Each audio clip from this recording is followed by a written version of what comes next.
तो अब क्या आखिरकार 10 महीने के लंबे इंतजार के बाद मिल ही जाएगा हरियाणा विधानसभा को उसका नेता प्रतिपक्ष। अब कांग्रेस पार्टी इतने लंबे इंतजार के बाद, इतना ज्यादा समय लेने के बाद अपना नेता प्रतिपक्ष बना देगी। क्या जिलाध्यक्ष 11 साल बाद बनाने के बाद अब 10 महीने बाद कांग्रेस नेता प्रतिपक्ष के नाम का भी ऐलान कर देगी? अगर करेगी तो वो कौन होगा? महिला होगी या पुरुष होगा? पुरुष होगा या महिला होगी? तो किस जाति से होगी? क्या इसमें भी सोशल इंजीनियरिंग पर काम किया जाएगा? और कैसे ये हिंट मिला है कि कांग्रेस शायद ये जो मॉनसून सत्र है उसके पहले नेता प्रतिपक्ष बना सकती है, सब आपको इस कार्यक्रम में बताएंगे। नमस्कार, आप देख रहे हैं इंडिया की दहाड़, मैं हूं आपके साथ ओम पांडे। तो सबसे पहले तो आप ये जान लीजिए कि ये जो हिंट कहां से मिला है कि कांग्रेस नेता प्रतिपक्ष बना सकती है, वो अब मैं आपको बता रहा हूं।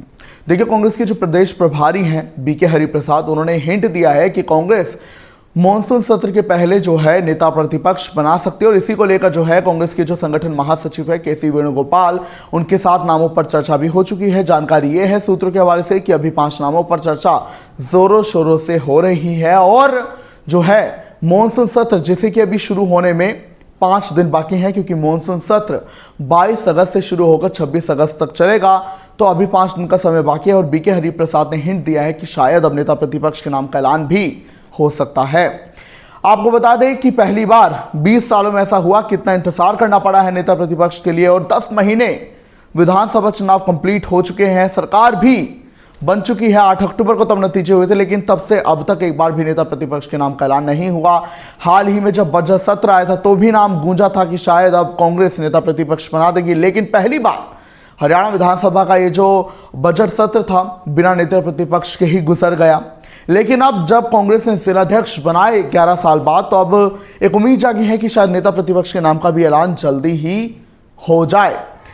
अब हम बात करेंगे कि आखिर कौन बन सकता है, किसके नाम की चर्चा आगे चल रही है।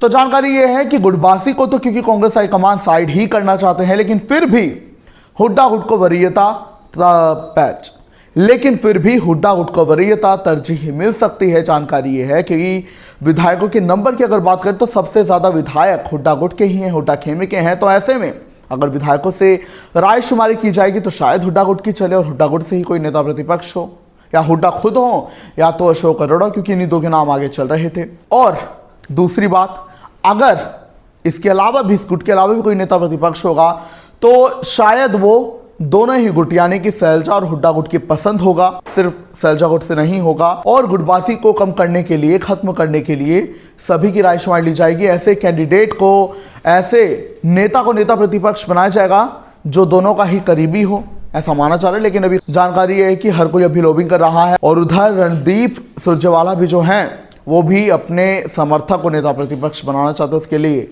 जो है लॉबिंग चल रही है। वहीं आपकी जानकारी के लिए बता दें कि ये भी सूत्रों के हवाले से जानकारी आई है, जैसा कि बैठकें चल रही है, कि शायद महिला को भी वरीयता दी जा सकती है।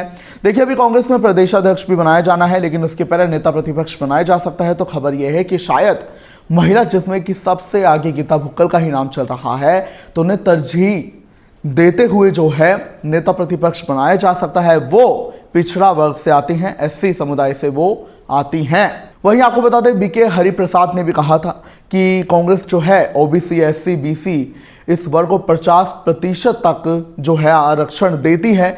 तो ऐसे में अगर ये मानकर चले कि शायद इन वर्ग से भी किसी को नेता प्रतिपक्ष बनाया जाए तो वो ओबीसी या फिर एससी, बीसी जो है उस समुदाय से हो सकता है। और अगर ऐसा हुआ तो शायद गीता भुक्कल भी जो है नेता प्रतिपक्ष बन सकती हैं।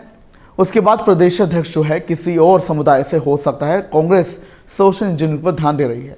अब बात करेंगे कि आखिर नेता प्रतिपक्ष न होने से सदन में क्या हो रहा है, नुकसान कहां पर हो रहा है, मैं आपको बताता हूं। देखिए, हरियाणा के संविधान के मुताबिक हरियाणा में जो अभी जो है विधानसभा का विधान है, उसमें 7 सूचना आयुक्त और एक मुख्य सूचना आयुक्त के लिए कहा गया है कि आपको इतने रखने हैं, नियुक्ति उनकी करनी है। लेकिन अभी तक प्रदेश में सिर्फ 3 ही सूचना आयुक्त हैं, बाकी नहीं है, क्योंकि नियुक्ति उनकी इसीलिए नहीं हो पा रही क्योंकि नेता प्रतिपक्ष नहीं है। देखिए, हरियाणा में संवैधानिक पदों पर नियुक्ति के लिए नेता प्रतिपक्ष का होना भी जरूरी है। अब चूंकि कांग्रेस ने नहीं बनाया है तो इस वजह से नियुक्तियां लटकी हुई हैं, और इसी वजह से सरकार ने कांग्रेस को पत्र तक लिखा है कि वो जल्दी से जल्दी नेता प्रतिपक्ष बनाए, क्योंकि सूचना आयुक्त ना होने की वजह से जो है कई काम अटके पड़े हैं और मुख्य सूचना आयुक्त की भी नियुक्ति अभी तक नहीं हो पाई है। तो अब ये देखना होगा कि वाकई में मॉनसून सत्र के पहले कांग्रेस के नेता प्रतिपक्ष का ऐलान इन्हीं 5 दिनों में हो जाएगा, और होगा तो कौन होगा नेता प्रतिपक्ष, क्या कुछ आप कहेंगे, हमें जरूर बताएं।